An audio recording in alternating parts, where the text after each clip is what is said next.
आज हम जिस विषय पर चर्चा करने जा रहे हैं वह विषय है क्रोध।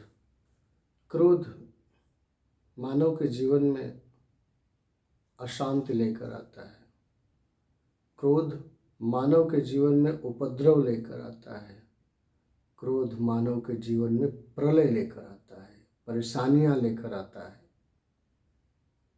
क्रोध क्या है? एक चिंगारी है।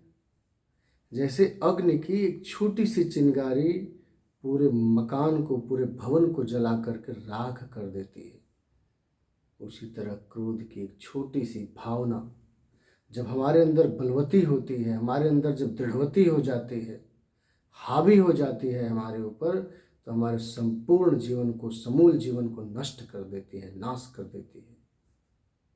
तो क्रोध की भावना बहुत ही प्रलयकारी है, बहुत ही अनिष्टकारी है। गीता में भगवान कृष्ण ने क्या कहा? गीता के 2 अध्याय के 63वें श्लोक में भगवान कृष्ण ने अर्जुन को उपदेश देते हुए कहा कि क्रोधात् भवति सम्मोहः, सम्मोहात् स्मृति विभ्रमः, स्मृतिभ्रंशात् बुद्धिनाशो, बुद्धिनाशात् प्रणश्यति। कहा कि क्रोधात् भवति सम्मोहः, जब व्यक्ति के अंदर क्रोध की भावना बलवती हो जाती है, दृढ़वती हो जाती है, व्यक्ति क्रोध के आवेग में आ जाता है, उसके ऊपर अज्ञान का आवरण चढ़ जाता है, अहंकार का आवरण चढ़ जाता है। क्रोधात् भवति सम्मोहः, व्यक्ति मोहित हो जाता है, दिग्भ्रमित हो जाता है। सम्मोहात् स्मृति विभ्रमः, उसके कर्तव्य का बोध ही नहीं रह जाता है। स्मृति भ्रंशात् बुद्धिनाशो, और जब विवेक नष्ट हो गया तो बुद्धि नाश हो, बुद्धि का नाश हो गई। क्या करना है, क्या नहीं करना है, उसका निर्णय करने वाली बुद्धि है। बुद्धि निर्णय ही नहीं कर पाती हमें क्या करना चाहिए, क्या नहीं करना चाहिए। और व्यक्ति क्या होता है? बुद्धिनाशात् प्रणश्यति, बुद्धि के नाश होने पर व्यक्ति का नाश निश्चित है, नाश होने लगता है, नाश हो जाता है। एक छोटी सी भावना, एक छोटी सी दुर्भावना जिसे हम कहते हैं, वह है क्रोध। और क्रोध से हमारे जीवन में सिर्फ और सिर्फ एक अशांति आती है, उपद्रव आता है। इस विषय में विहंगम योग के प्रणेता महर्षि सदाफल देव जी महाराज ने लिखा कि क्रोध से तन धन नाश है। गीता की इसी बात को और भी प्रमाणित करते हुए महर्षि सदाफल देव जी महाराज ने लिखा कि क्रोध से तन धन नाश है, क्रोध से बढ़त अशांति, क्रोध से सुख गुण नाश है, हो ये जीवन जग क्रांति। क्या कहा उन्होंने? क्रोध से तन धन नाश है। जब क्रोध की भावना बलवती होती है तो तन का नाश होता है, धन का नाश होता है। क्रोध से तन धन नाश है, क्रोध से बढ़त अशांति, जीवन में अशांति आती है। क्रोध से सुख गुण नाश है, हो ये जीवन जग क्रांति। तो क्रोध से क्या होता है? तन का नाश, पहले तो शरीर का नाश होता है।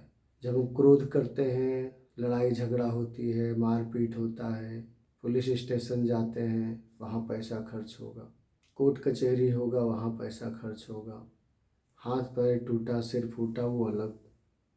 तो क्रोध से पहले तो तन का नाश हुआ, शरीर का नाश हो गया। और एक नाश, जब क्रोध की भावना बलवती होती है ना, तो हमारे अंदर पित्त का वेग बढ़ जाता है। और जब पित्त का वेग बढ़ता है तो हमारा जो रक्तचाप है वो भी बढ़ जाता है, ब्लड प्रेशर हाई हो जाता है। और बीपी हाई हुआ तो देखते ही हैं, बीपी की दवाइयाँ खाते हैं, लोग परेशान रहते हैं। तो क्रोध से तन का नाश, क्रोध से धन का नाश, कोर्ट कचहरी का चक्कर लगाना शुरू कर देते हैं, धन का नाश। और क्रोध से बढ़त अशांति, जीवन में अशांति ही अशांति आने लगती है। क्रोध से सुख गुण नाश है, होए जीवन जग क्रांति। क्रोध से सुख का नाश हो जाता है। जो चैन से सो रहे हैं, जो चैन से रह रहे हैं, आराम से रह रहे हैं, मस्ती में रह रहे हैं, वो सारी मस्ती खत्म हो जाती है, सारा आनंद खत्म हो जाता है जब क्रोध का वेग हमारे अंदर आ जाता है। होए जीवन जग क्रांति, पूरा जीवन ही क्रांतिमय हो जाता है। संघर्षमय हो जाता है। यदि क्रोध का आवेग हमारे अंदर बढ़ने लगा, बढ़ गया, तो क्रोध के आवेग को कम करने की कोशिश करनी चाहिए। आगे भी महर्षि सदाफल देव जी महाराज ने स्वरवेद में लिखा, क्रोध पित्त घट में जगे, धधके अगिन प्रचंड, बुद्धि विवेक विनाश का, धर्म करे बहुखंड।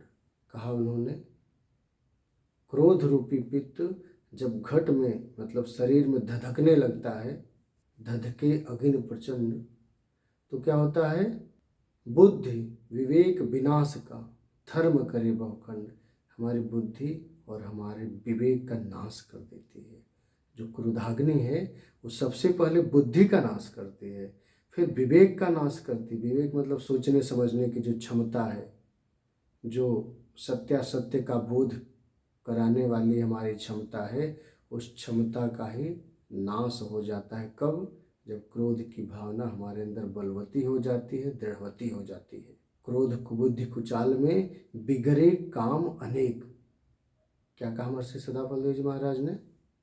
क्रोध कुबुद्धि कुचाल में बिगड़े काम अनेक। जब क्रोध रूपी भावना हमारे अंदर बलवती होती है, दृढ़वती हो जाती है, तो हमारे अनेक कार्य जो है बिगड़ जाते हैं, नष्ट हो जाते हैं। जब क्रोध की भावना बलवती हो जाती है तो हमारे अनेक कार्य जो अच्छे कार्य हैं वो भी बिगड़ जाते हैं। आगे पीछे नहीं सूझे, आगे पीछे कुछ भी नहीं सूझता है। क्या होता है? क्रोध द्वेष घर टेक, सिर्फ द्वेष की भावना। क्रोध का एक बहुत बहुत प्रिय साथी है, वो है द्वेष। क्रोध आता है, धीरे धीरे द्वेष की भावना बलवती होने लगती है और ईर्ष्या द्वेष वैमनस्य सब धीरे धीरे हावी हो जाते हैं। एक दुर्गुण आया नहीं कि और भी दुर्गुण हावी होना शुरू हो जाते हैं। क्रोध हमारे जीवन के पतन का कारण है, क्रोध हमारे जीवन में अशांति का कारण है, और क्रोध हमारे सुख चैन को छीनने का एकमात्र कारण है। क्रोध को कम करना उपयुक्त है, क्रोध को न्यून करना उपयुक्त है, क्रोध को दूर करना उपयुक्त है। क्रोध उत्पन्न कैसे होता है, कहाँ से उत्पन्न होता है, कैसे होता है, इस विषय का उत्तर देते हुए भगवान श्री कृष्ण ने गीता के 3 अध्याय के 37वें श्लोक में कहा है कि क्रोध की उत्पत्ति कैसे होती है। काम एष क्रोध एष रजोगुण समुद्भव।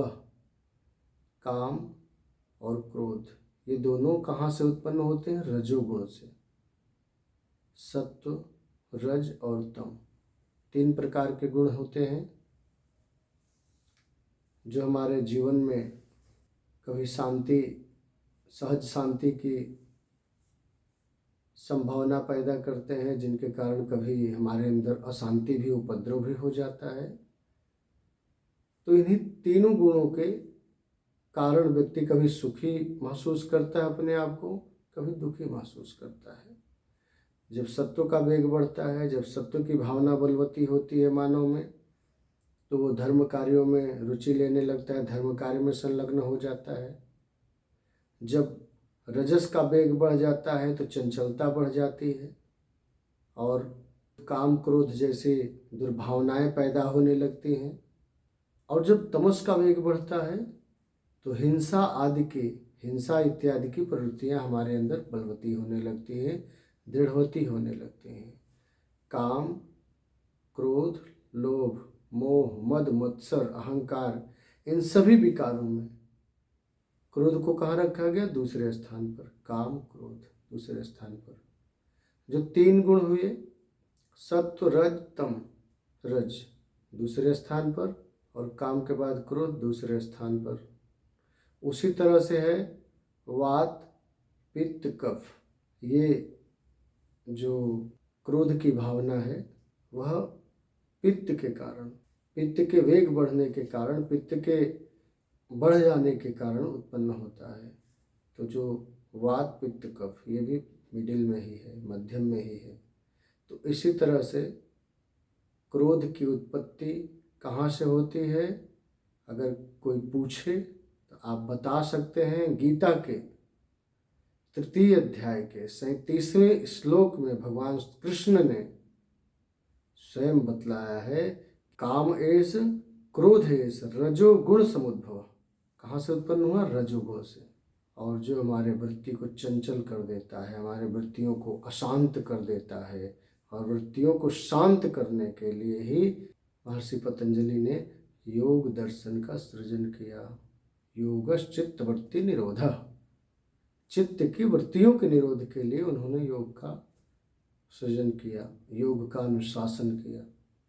और निश्चित तौर पर अगर आप चाहते हैं क्रोध की भावना ना आए, क्रोध की भावना बलवती दृढ़वती ना हो, तो उसके लिए योग की ही शरण में जाना एकमात्र उपाय है। इसके लिए ना ही कोई टेबलेट बना है और ना ही कोई इंजेक्शन बना है कि जिस टेबलेट को खाइए और आपका क्रोध गायब छूमंतर हो जाए, और ना ही कोई ऐसा इंजेक्शन है कि इंजेक्शन लगा लिए और क्रोध की भावना खत्म। ऐसा कुछ नहीं है। थोड़ा बहुत आपके शरीर को शिथिल कर देते हैं लोग, डॉक्टर लोग, कुछ नशीली दवाइयाँ इंजेक्शन दे करके, लेकिन क्रोध की पूरी भावना को आत्यंतिक पूर्ण रूपेण खत्म नहीं की जा सकती, नहीं कर सकते। अगर वे भावनाएं, वे दुर्भावनाएं पूर्ण रूपेण शांत करना चाहते हैं, पूर्ण रूपेण कम करना चाहते हैं, तो उसके लिए एकमात्र उपाय है। वह उपाय है योग साधना। सिर्फ और सिर्फ योग के पास ही वह उपाय है जो हमारे आंतरिक विकारों को, अंतः विकृतियों को दूर कर सके। तो क्रोध की भावना को कम करने के लिए, दूर करने के लिए यदि उपाय जानना चाहते हैं तो उसका उपाय सिर्फ और सिर्फ योग है। योग में आसन है, आसन का अभ्यास कर लीजिए। कुछ जो शिथिलीकरण के अभ्यास हैं उन आसनों का अभ्यास, शवासन या सिद्धासन इत्यादि कर लीजिए। मत्स्य क्रीड़ासन कर लीजिए, मकरासन कर लीजिए। इन सभी आसनों का अभ्यास करने से क्रोध की भावना कुछ क्षीण होती है, कम होती है। या आप विशेष रूप से प्राणायाम का अभ्यास करिए, अनुलोम विलोम, भ्रामरी। उसके बाद आप उद्गीत प्राणायाम का अभ्यास कर लीजिए।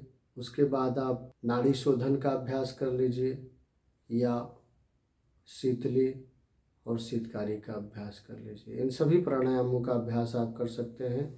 शीतली शीतकारी में विशेष रूप से ध्यान देना चाहिए कि ज़्यादा सर्दी का मौसम हो तो शीतली शीतकारी नहीं करना चाहिए। इसे सभी प्राणायाम कर सकते हैं।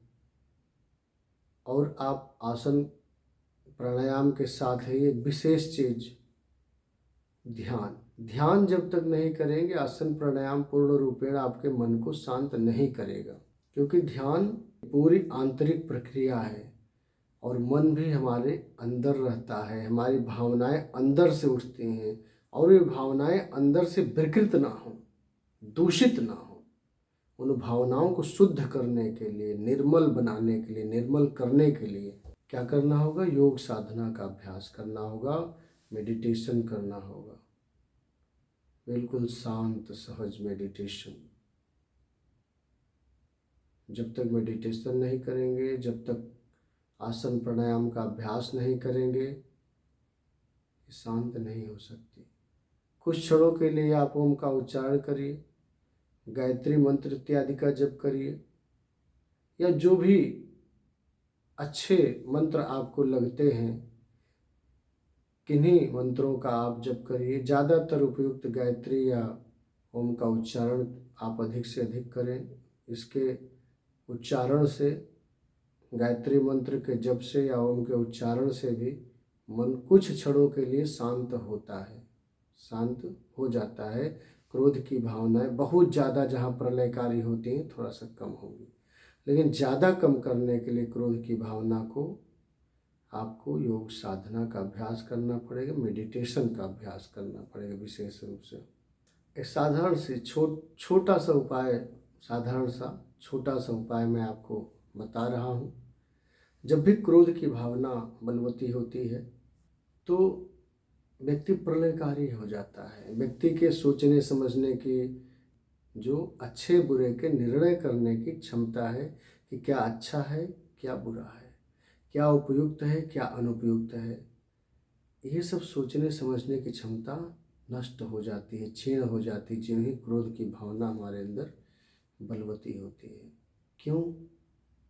इसका कारण क्या है?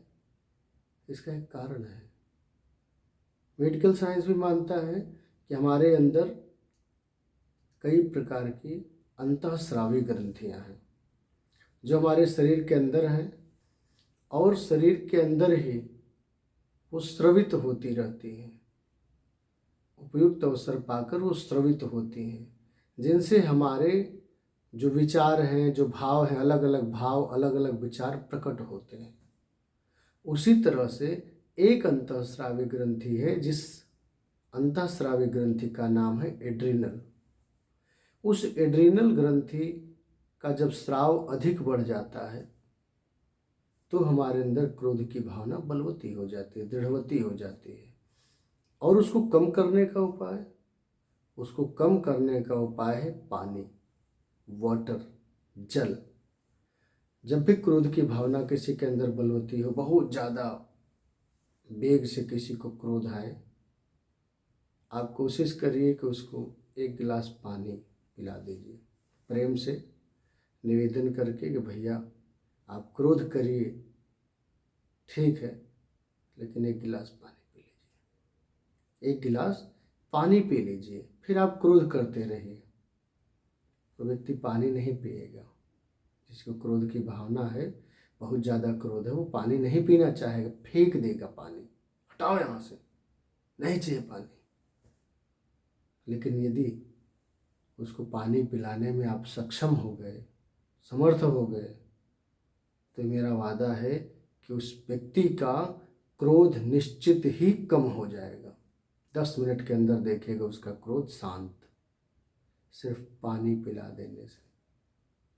क्यों? उदाहरण के तौर पे आप जान लीजिए, जब भी आग जल रही हो, बहुत आग धधक रही हो, उसमें एक बाल्टी पानी ले जाकर डाल दीजिए, आग शांत, खत्म धीरे धीरे। उसी तरह से क्रोध है। क्रोध जब उमड़ता है, एड्रिनल का स्राव जो है बढ़ने लगता है, और पानी पिलाए तो एड्रिनल का स्राव न्यून, खत्म होने लगा, धीरे धीरे शांत, क्रोध की भावना शांत हो गई। तो जब भी किसी को क्रोध आए, आप उदाहरण के तौर पर और अपने जीवन में इसको अनुभव के लिए भी ला सकते हैं, उसको पानी पिलाना शुरू करिए। आत्यंतिक निवृत्ति नहीं है क्रोध की, ये मैं नहीं कहता हूँ पानी पिलाएंगे तो जीवन भर के लिए क्रोध खत्म हो जाएगा, लेकिन क्षणिक शांति के लिए ये उपाय है। आप जिसको भी क्रोध आए उसको प्रेम से पहले हाथ जोड़िए और पानी पिलाना शुरू करिए। हाथ जोड़िए मतलब अक्रोधेन जयेत क्रोधम। महाभारत के उद्योग पर्व में महर्षि व्यास ने लिखा क्या कि अक्रोधेन जयेत क्रोधम, अक्रोध के द्वारा क्रोध पर विजय प्राप्त किया जा सकता है।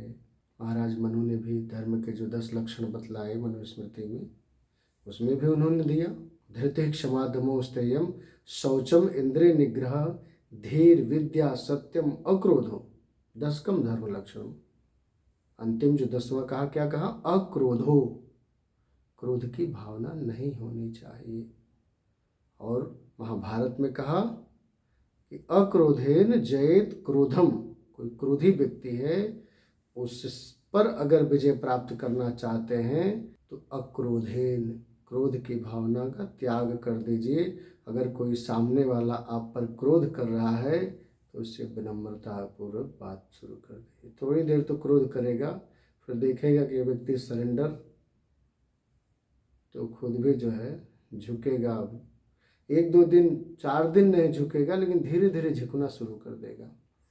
और यदि उसमें आप हाथापाई शुरू कर दिए, आग में घी डालना शुरू कर दिए, आग में घी डालना शुरू कर दिए, तो फिर आग कहाँ बुझेगी। इसलिए जो हमारे धर्मशास्त्र हैं, जो हमारे धर्म ग्रंथ हैं, वे हमें अच्छी राह बताते हैं, सतमार्ग बताते हैं। और धर्म ग्रंथों के बताए मार्ग पर अगर आप चलते हैं तो निश्चित तौर पर जीवन में कभी अशांति और उपद्रव नहीं आएगी। निश्चित तौर पे आप जीवन में आगे ही बढ़ते रहेंगे। तो क्रोध की भावना कम करने के लिए मंत्र जप करिए। क्रोध की भावना कम करने के लिए आसन प्राणायाम का अभ्यास करिए और विशेष रूप से योग साधना का अभ्यास करिए। निश्चित तौर पर क्रोध की भावना कम होगी, न्यून होगी, क्षीण होगी, इसमें कोई संदेह नहीं है।